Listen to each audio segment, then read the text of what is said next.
Hi, everyone, and welcome to the last day of the conference. And welcome to Maria De-Arteaga, who's here with us, our keynote speaker for the last day. Hi, Maria. Hi, Marta. Thank you for having me. Thank you. So we're gonna, just before leaving the floor to Maria, I'm just gonna read her bio to introduce her to you guys, and then read a little abstract of her research. And then I'm gonna leave the floor to her to present all about her research. After her presentation, we're gonna have a Q&A session. So feel free, once again, as we have been doing so far, to just copy paste your questions in the chat in GatherTown, and we will build a bridge between GatherTown and Zoom in order for your questions to reach us and for Maria to address them. Okay, so let's start. About Maria. Maria De-Arteaga is an assistant professor at the Information, Risk, and Operation Management Department at the University of Texas, Austin, where she's also a core faculty member in the Machine Learning Laboratory. She received a joint PhD in Machine Learning and Public Policy from Carnegie Mellon University. Her research on algorithmic fairness and human-centered machine learning studies the risks and opportunities of using machine learning to support experts' decisions. De-Arteaga is a co-founder of the Machine Learning for the Developing World workshop. Her work has been featured on and by UN Women and Global Pulse. She has received Best Paper Award at NAACL 19 and Data Policy 16, and her research awards from Google and Microsoft Research. So that's about the speaker of today. The title of her talk is Mind the Gap, From Predictions to ML-Informed Decisions. To describe her research in a few words, machine learning is increasingly being used to support decision-making in critical settings, where predictions have potentially great implications over human lives. In this talk, she will discuss the gap that exists between ML predictions and ML-informed decisions. The first part of the talk would highlight the role of humans in the loop and for the importance of evaluating decisions instead of predictions through a study of the adoption of a risk assessment tool in child maltreatment hotline screenings. The second part of the talk will focus on the gap between the construct of interest and the proxy that the algorithm optimizes for. Using proposed methodology that leverages influence functions to extract knowledge from experts' historical decisions, she shows that in the context of child maltreatment hotline screenings, first, there are high-risk cases whose risk is considered by the experts, but not wholly captured in the target labels used to train a deployed model. And second, that we can bridge this gap if we purposefully design with this goal in mind. Okay, now I leave the floor to you, Maria, and to your presentation. So please go ahead, the floor is yours. Thank you so much for that introduction and for the invitation to be here. I'm very excited to be here today. Are you able to see my screen right now? Perfect. So, as you mentioned, my work focuses on the risks and opportunities when we're using machine learning for decision support. A big portion of my work has focused on characterizing what are the risks of encoding and compounding societal biases when we're using machine learning algorithms. And another portion of my work which is obviously very interlinked to this first one, has focused on thinking, how do we design for human AI collaboration? How do we design when the goal of an algorithm is to support decisions? And the second part will be the central focus of my talk today, which hopefully will provide one of the important perspectives that we need to be thinking about when thinking about AI for people in the topic of the conference. And the work that I'll be presenting to you today is with my fantastic collaborators, Alex, Ricardo, Sina, and Arthur. And in recent years, we have seen this increase in the use of machine learning to assist experts' decisions. And this is something that we've seen in the context of healthcare, where algorithms are meant to inform physicians' decisions, in child welfare, when algorithms are informing co-workers' decisions, and in human resources, where we see algorithms informing decisions as to how to recruit and hire. And throughout, we often see a major focus on the algorithm as the locus of evaluation. And this is in particular in constrained and static evaluation settings. This is something that can be seen in headlines such as AI system is better than human doctors, or AI just beat human doctors.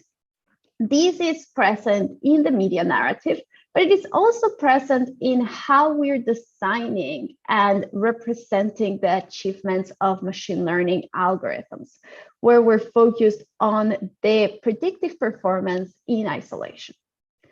When we're doing that, we're considering some parts of the system that we're concerned with. So we're considering the historical training data, we're considering the fact that we have an optimization objective, and we're obtaining predictions from these. When we're thinking about informing decisions, however, what we care about is not the predictive performance. What we care about is the decision performance. We care about the prediction-informed decisions. And when we make this step, a lot of other elements of the system come into purview. And so this includes the fact that we're translating complex real-world objectives, that we're providing the prediction to a human that then makes a decision, integrating other factors and other incentives and constraints. And before I move on, some of you may be thinking, well, but isn't full automation a matter of time? Is what you're doing something that is only going to be relevant for a couple of years before we make the transition to full automation? And so I'd argue, no, it is not just a matter of time, because there's many reasons why we don't want to be making algorithmic autonomous decisions in many settings. This is not the case in all settings, but it's the case in many settings. Why is that? The first reason, and the one that I believe is the most important one, is that decisions are not based solely on predictions. Predicting an outcome of interest is just one of many considerations that a decision maker takes into account. Let's think about the context of criminal justice. So in addition to the fact that some of the predictions when it concerns human behavior, unless we subscribe to a notion of destiny in which all of our lives are already written, then we're not going to be able to predict with full certainty what human behavior will be. And even if we could, which even we say, well, our destiny is just written, then what happens? Even if we could predict with certainty whether someone will commit an act of recidivism, that's not the only factor that comes into play. We may also consider what is the cost of detaining a primary caretaker? What is the cost of detaining someone that could be going to school during this time?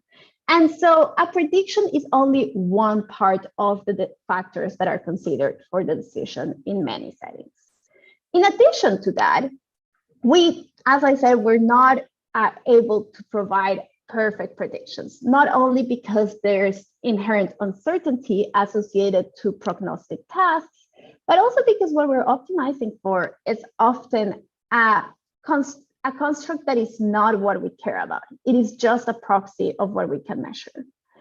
And so there's a need for humans to integrate this prediction that is predicting one outcome of interest or one outcome that is related to a construct of interest into the broader system and to consider, for example, unobserved information.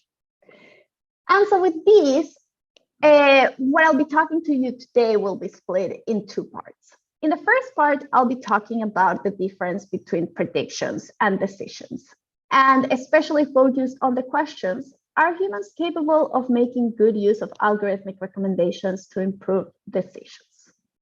In the second part, I'll be focusing on the gap between the measured construct and the relevant construct. And I'll ask the question, how can we bring the constructs we optimize for closer to the relevant constructs? So in the first part, I just gave you all of these reasons why we don't want full automation. But some of you may have noted that all of those reasons are only good reasons if humans are able to make good use of the algorithmic recommendations.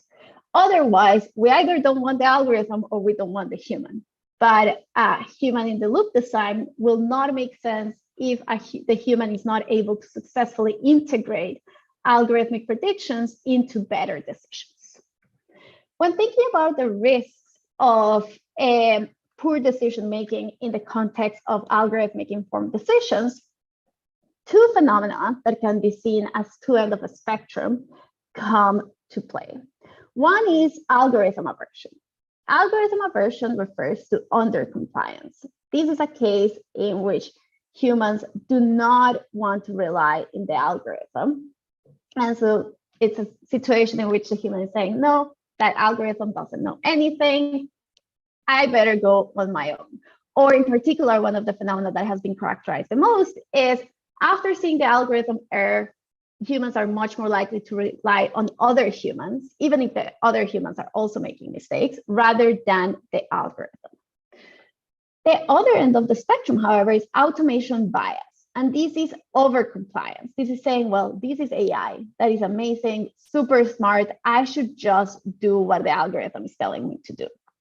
And this is not something that is specific to artificial intelligence or machine learning algorithms. This was first characterized, or one of the first domains in which this was characterized was the context of high-tech cockpits, where researchers that were studying the deployment of these technologies found that pilots were much more likely, they were prone to relying on the automated cues as a heuristic replacement for vigilant information seeking. And so they would miss things that prior to the deployment of these high-tech cockpits, they would be able to identify very promptly. And so now we can revisit the question. That is, we refine the question to be, are experts able to dismiss algorithmic recommendations when the tool misestimates the risk? And this is work that was published last year at CAIP'21, and we're now working on the journal version of it, in which we're digging into questions around disparities and fairness. And so also considering whether this likelihood to dismiss algorithmic recommendations when the tool misestimates the risk varies across racial groups and socioeconomic groups. I won't be presenting this latest part, but that is just telling you that that is something that we should be ready to share soon, and I'm very excited about. But so in the context of this work, we focused on risk assessment instruments used in child welfare. So risk assessment instruments are one type of algorithmic assisted decision-making in which the tool is estimating the likelihood that a person or a case will have poor outcomes. This is something that is used in lending, criminal justice, healthcare, and child welfare. That is the focus of the talk today. And so in the US, it is estimated that 37.4% of children experience a child protective services investigation by the age of 18. In 2018, this meant that there were 4.3 million referrals. Each referral is a call received in a child maltreatment and abuse hotline. And these calls had 7.8 million children associated to them. As a result of these calls, 3.5 million children received investigation or alternative responses. In our work, we study what happened when the algorithmic risk assessment system was deployed in Allegheny County. This is the county where Pittsburgh is located. And this is an overview of the call workers' decision-making process prior to the deployment of the tool. The call worker had access to the information communicated in the call and to administrative data records associated to the children and adults involved in a call. And based on this information, they were tasked with deciding whether to screen in or out the call. If the call is screened in, then an investigation is open, a social worker visits the home, and different outcomes may take place, such as services being offered to the family or the child being placed out of the home. If the case is screened out, no investigation is open. So here we're seeing two pieces of information. We have the call and what is communicated in it, and historical administrative records.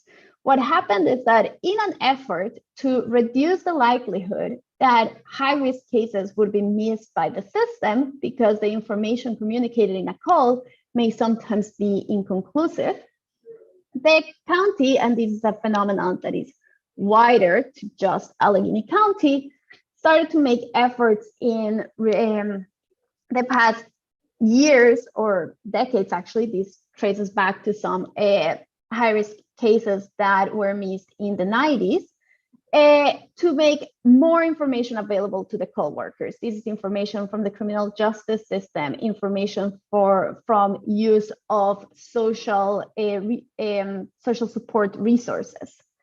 And when this happened, well, the information that was available to call workers also exploded, which was in some cases too much for them to effectively parse.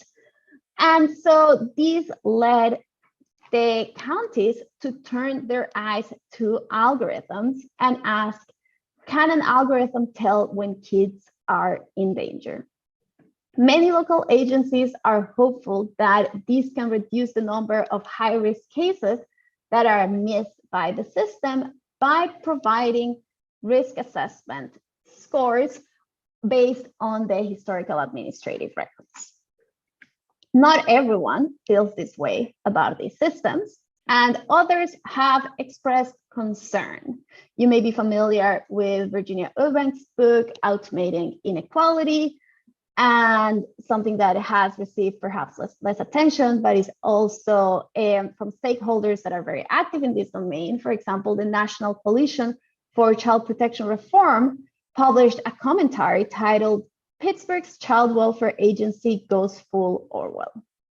In the research that I'll be presenting to you today, we study one piece of the puzzle of the different elements that we need to understand in order to assess what is the impact and what are the implications of deploying algorithmic decision support tools in this context.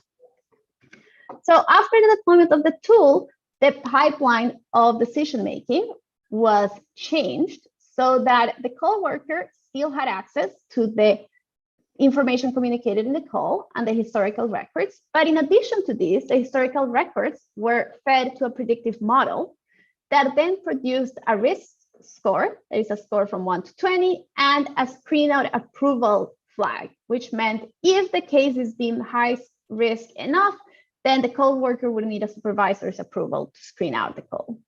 And so the call worker now had access to the call itself, the historical records, and the outputs of the predictive model.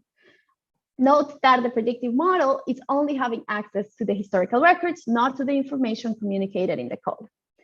And still, based on this information, they were tasked with deciding whether to screen in or screen out the call. Now we can go back to the question. And our question can be framed in terms of algorithm aversion and automation bias. So we're asking the question, are call workers able to dismiss algorithmic recommendations when the tool misestimates the risk? And to give you the findings that we'll be discussing, what we find is that call workers did alter their behavior when using algorithmic recommendations. They did not fall on the end of the spectrum of entire algorithm aversion and continuing business as usual. But they were less likely to adhere to recommendations resulting from misestimated scores.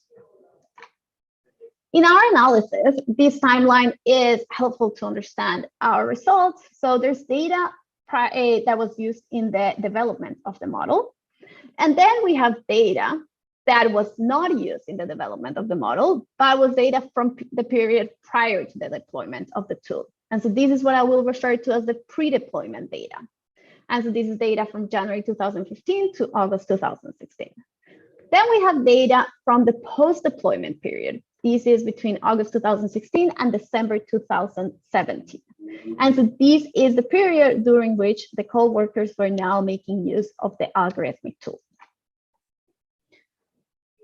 To recall and give a little bit more details, the predictive model has access to administrative records, and based on these, it is predicting two outcomes of interest: the probability of out-of-home placement and the probability that a future referral, that a future call will be received concerning a child.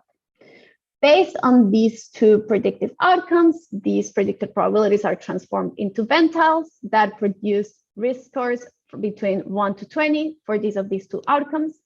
The maximum of these scores is shown as the risk score to the call worker.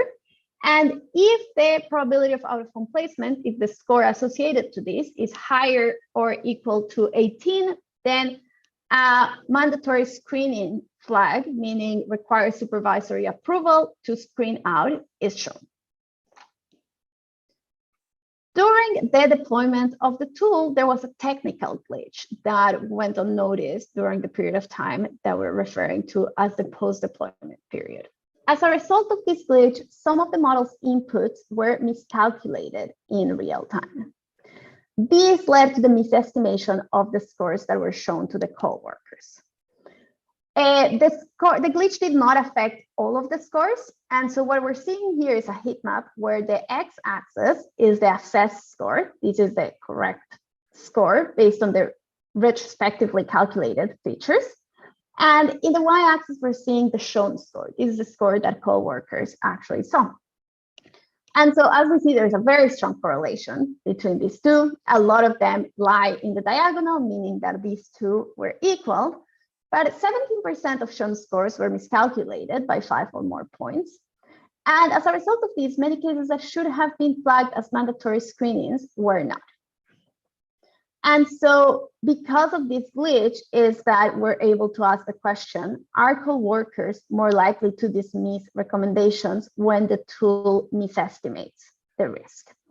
An important detail is that the glitch affected the score, but it did not affect the administrative records if a co-worker chose to directly inspect the data. So the first question is, well, before and after deployment, did the deployment of the tool impact co-workers' decision, or did they simply ignore recommendations? And this refers to algorithm aversion. What we're seeing here is the calibration of the score, of the screening decisions with the score. The nature of the glitch was, we know that it was non-random, but neither the county nor our research team has been able to reproduce the glitch. And so we cannot calculate what would have been the shown score from the period prior to the deployment of the tool. However, if the deployment of the tool had not influenced the behavior of call workers, then we should observe that the screening rate for each level of the score should not change. What we see is very different to this. What we see is that I'm seeing that a question came in. Do we want to do questions throughout? I'm happy to do either way. You can do them at the end as well, no worries. So you can focus and then we can take the questions, no worries. Okay, now that I saw this one and I made the pause, I'll go ahead and answer this one. And so the 18 to 20, this is the highest scoring 20%. And part of this was chosen based on there's a capacity of the system. And so the idea was for a portion of them to be the ones that are highest scores, to be the ones that are flagged, but leaving enough capacity of resources to still have discretionary power to screen in other calls. So those were the factors that came into play when choosing these threshold. And so back to the pre and post deployment, what we find here is that decisions became better calibrated with the assessed score after the deployment of the tool. And we in particular see a very pronounced increase in calibration for those cases in the highest risk buckets. And well, connected to the question, due to resource constraints, the overall screening rate was the same, approximately the same in these two periods. And so what we see is a shift on which are the cases that are screened in. And so what we see is that when the tool was deployed, the decisions became better calibrated with the assessed score. And so those cases that were assessed by the score to be high risk were more likely to be screened in. And this in turn came at the expense or at this trade-off with cases that were deemed a lower risk, then were less likely to be screened in than prior to the deployment of the tool.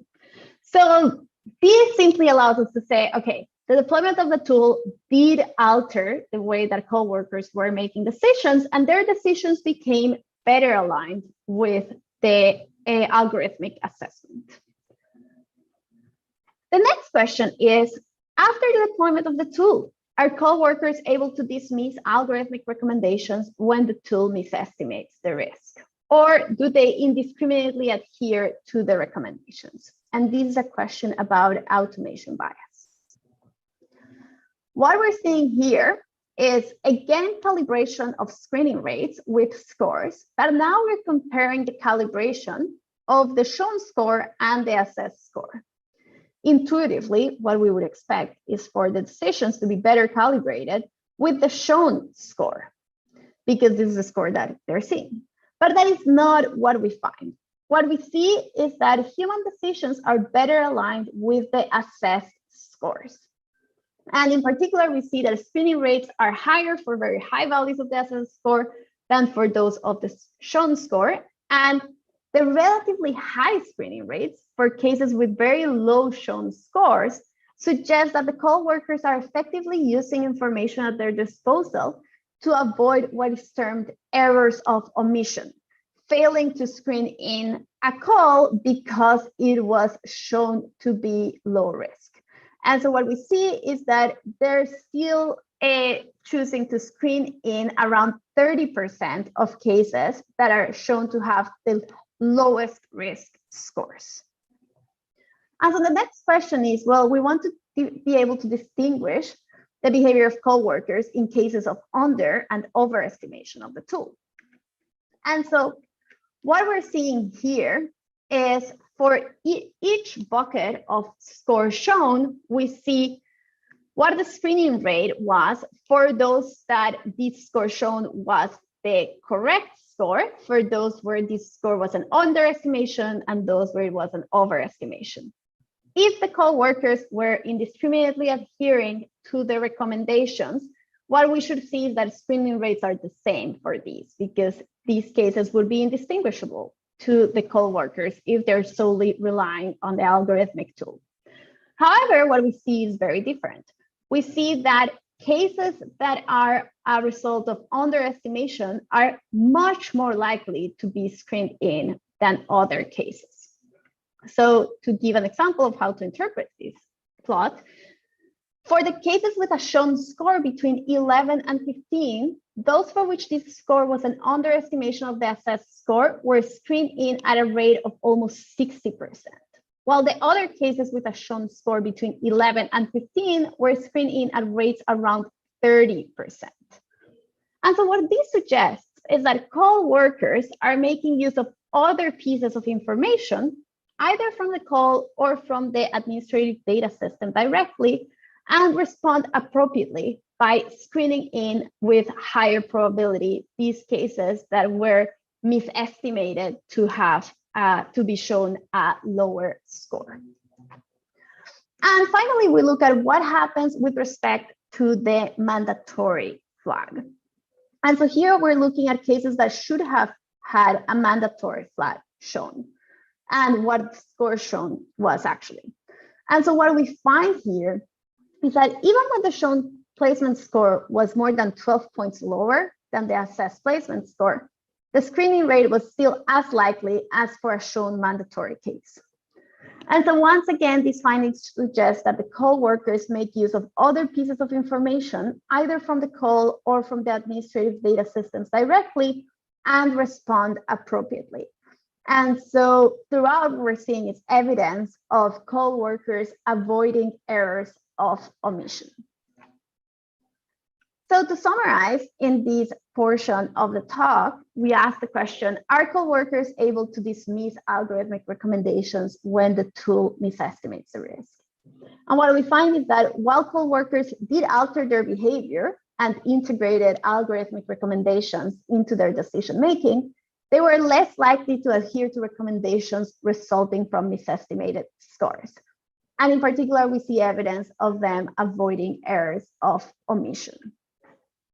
And before I go to the second part, I'm going to quickly check the questions because we're going to have changed topics. So this is a great time to look at this. So do you think there are ways how to minimize automation bias? Is it just about informing people that it exists, or is there more that we can do? This is a great question and one that we can discuss more towards the end. I do think, and there's some research on these.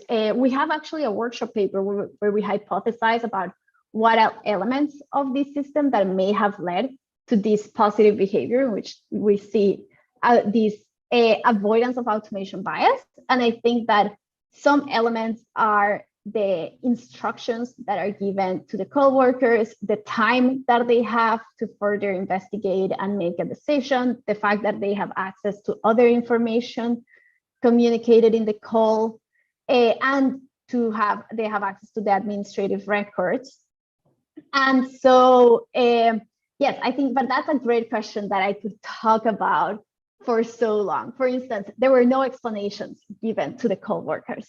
And that could be something that actually avoids over-reliance. So while explanations have very positive aspects, there's also recent research that has shown us that they can induce over-reliance.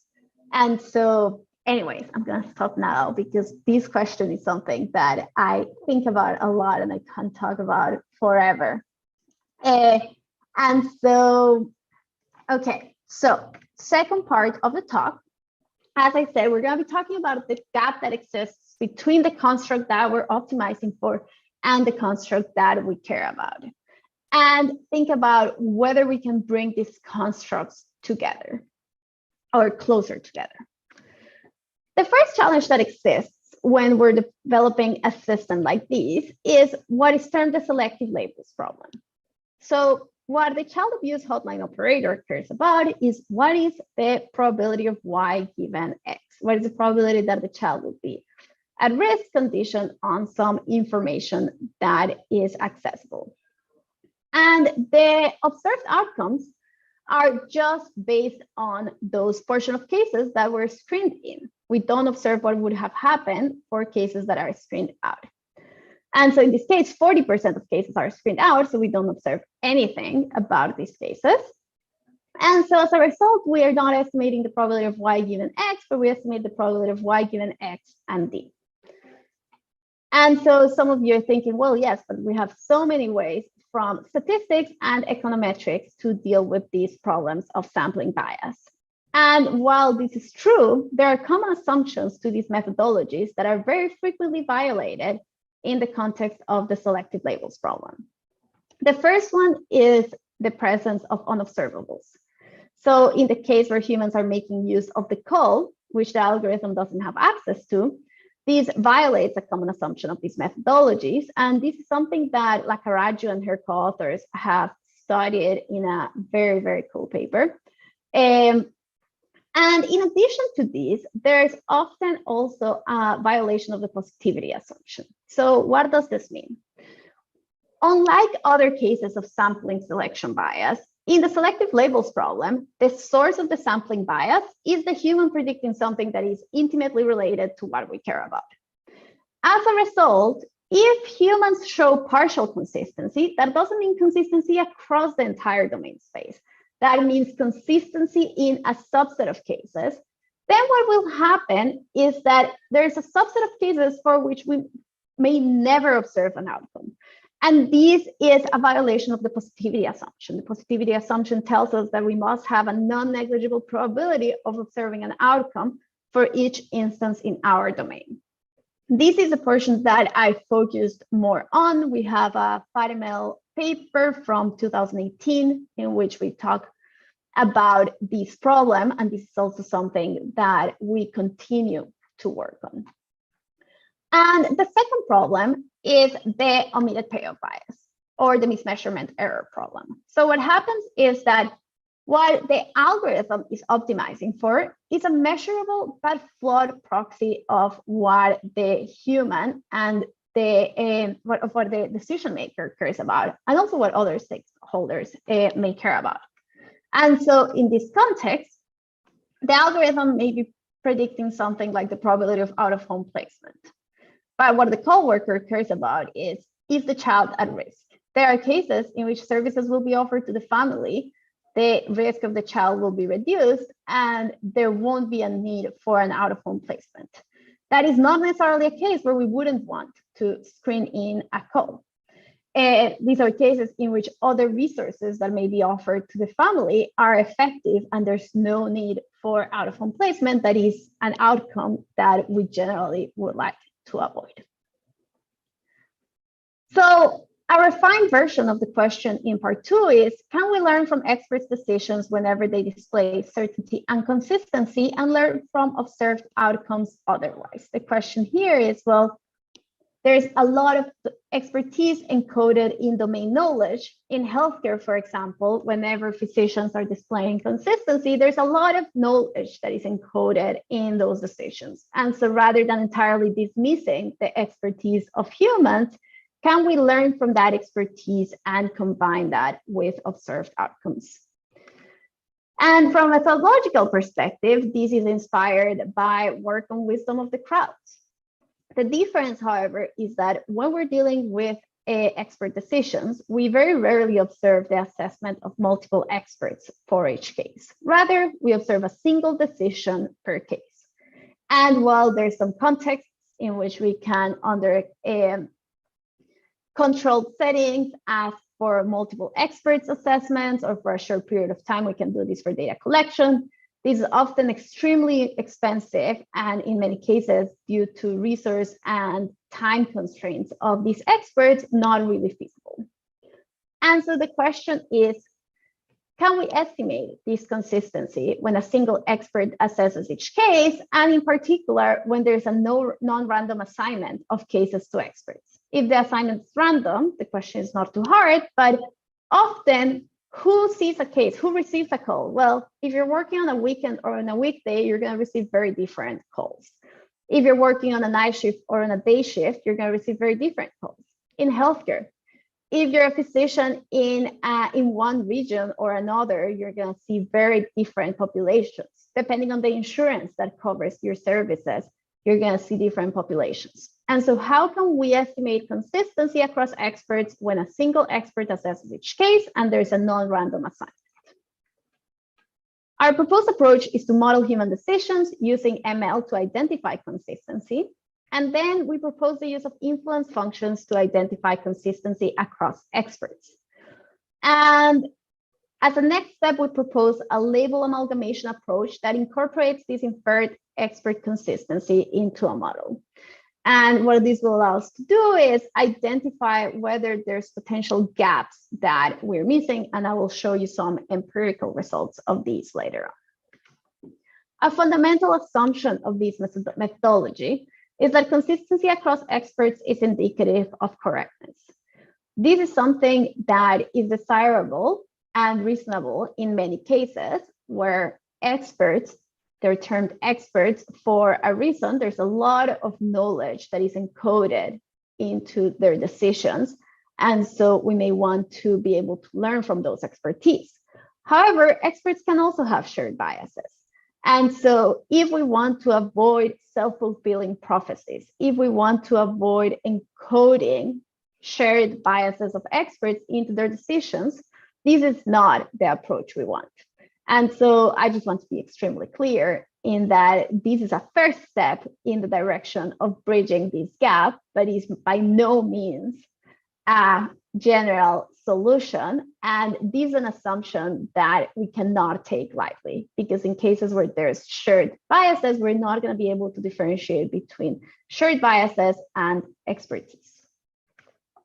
So what we have is we have a set of records, or in general, a matrix X. We observe human decisions for each case, and under one of the decisions, we observe a label.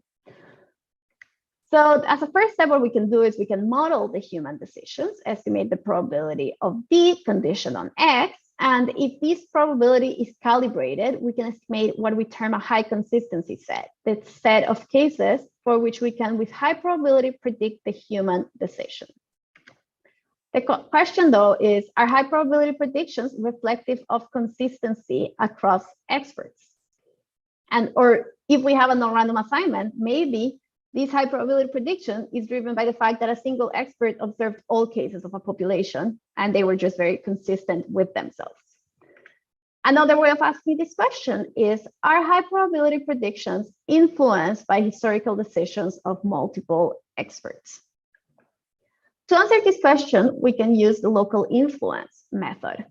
This is methodology from robust statistics that allows us to estimate how a functional would vary if weights, how the estimate of a functional would vary if we perturbed weights that we give to the data. So in the default setting, each training data point has a weight of 1.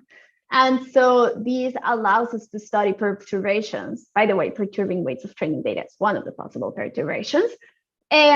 How would perturbations of the weights that we give to the training data affect functionals of interest, such as our loss function or their predicted probability? One particular perturbation that we can do is perturbing the data to upweight the importance given to a decision maker. So if we upweight one decision maker, how would our predictions change?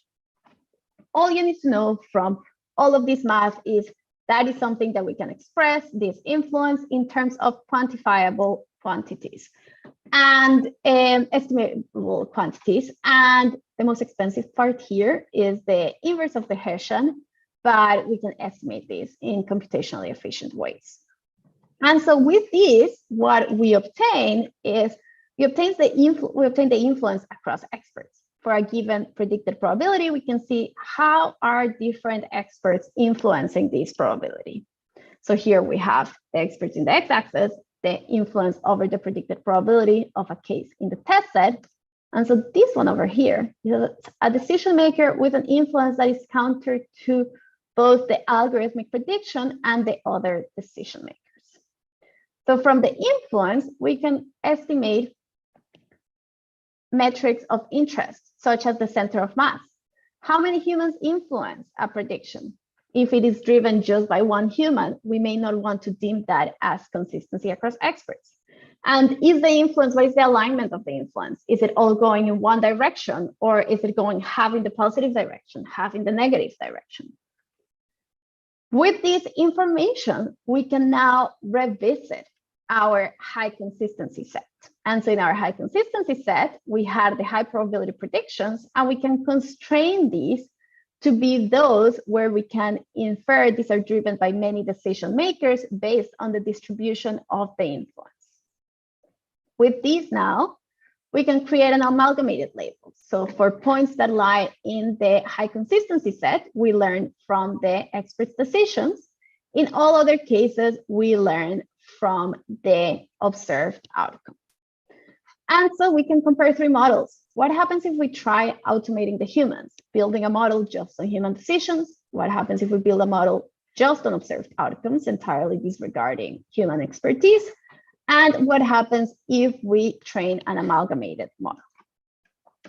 I'll first show you some semi-synthetic results. And so here we're comparing the 3 models that I just described to you in terms of AUC. And the naive evaluation is just what would happen if we do our typical evaluation in machine learning, where we just evaluate with respect to the construct that we can measure. In this context, because we have semi-synthetic experiments, we can tell what the construct of interest is. And first, on informative humans. This is a pretty trivial result. If humans are not informative, we do as well as learning just from the observed outcomes. I say it is trivial because here nothing will lie in the high consistency set. So we just default to learning from observed outcomes. If humans are oracles, this is the case in which humans are the ones that we want making decisions, and at most we want to automate them. What we see is that the proposed methodology is able to extract a lot of information from human decisions and perform a lot better than the model that is optimized based on observed outcomes alone. If we have human oracles, but one human is biased, what we see, and this is one of 30-something humans, what we see is that the performance of the humans drops drastically. The amalgamated labels are still performing better than the observed outcomes. But importantly, where we zoom in on the disadvantaged group, this is the group that one human is biased against by overestimating their risk, the model that is trained on human decisions absorbs the bias of this expert. And so if we're thinking about this in the context of screening decisions, they screen in almost all cases in this group, and the true positive rate is pretty low. Whereas the amalgamated label is robust to the bias of this one expert. And so we're doing better than learning from the observed outcomes alone while being robust to the bias of an expert. But what happens in real world data? So we go back to our data from child abuse hotlines, where the outcome that is optimized for is the out-of-home placement. However, there are other outcomes of interest encoded in the data. The reason why the county doesn't use these is because they want the outcome of interest to be something that is validated from external sources, and whether a call is substantiated and whether services are offered to the family is part of their same agency. What we observe here is that with respect to out-of-home placement, naturally just optimizing for that outcome does best. But we see that the proposed approach improves significantly with respect to humans in this context. But importantly, what we see when we look at substantiation or services is that there are high-risk cases whose risk is not captured by optimizing from out-of-home placement alone. And so this model has a relatively poor performance with respect to these other outcomes, and the proposed approach is able to perform a lot better comparable to the humans in these other outcomes of interest. And so to summarize, in this part, we saw that there are high-risk cases whose risk is considered by experts but not captured in target labels that are used to train the deploy model. And leveraging inferred expert consistency can be a first step in building models that bridge this gap and mitigate the risks of learning under the selective labels problem and omitted payoff bias. This is a working paper that you can find online. And so to summarize, the important message in this talk is we need to mind the gap between predictions and prediction-informed decisions.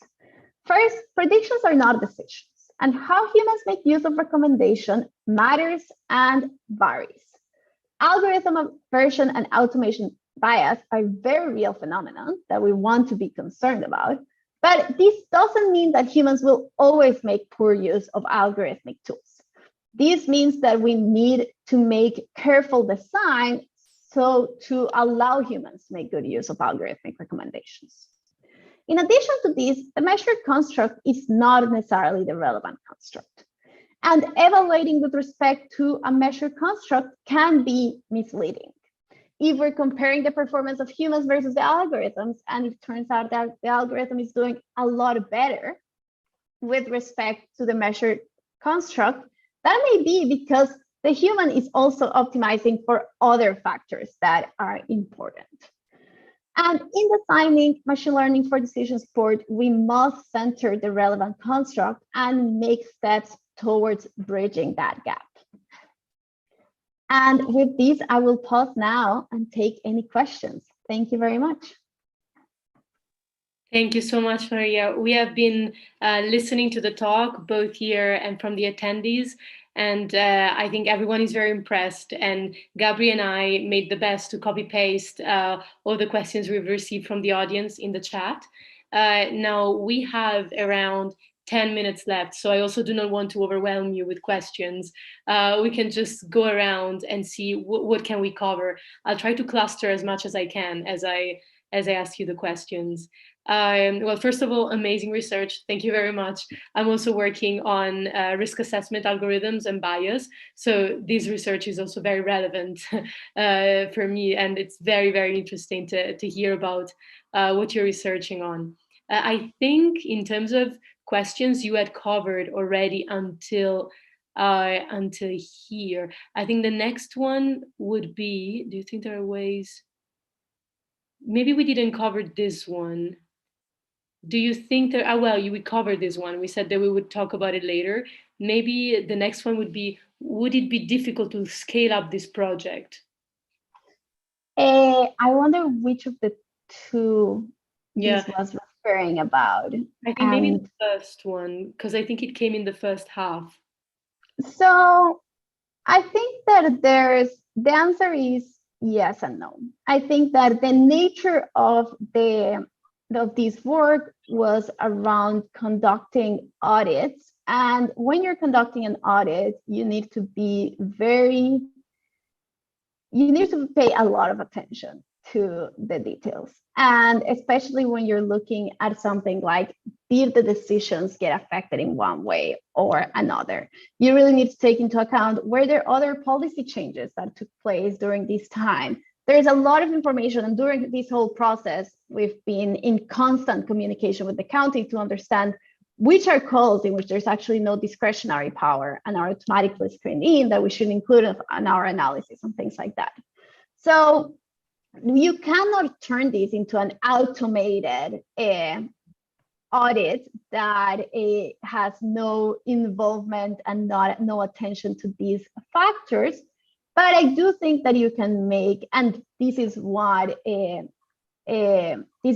done a lot for conducting assessments of policy impacts, right? In the journal version, we added more kind of traditional regression analysis to our study. And so this, I think, is something that is very standard. And while you cannot scale it up at the degree of automation, you can make it systematic. And I think that in the context of policy assessment, is something that is already there. And we just need to become a little bit more maybe judicious and careful in always doing this when we're deploying tools. And that is also why kind of the central message here is the fact that we really need to remember that what we care about are the decisions.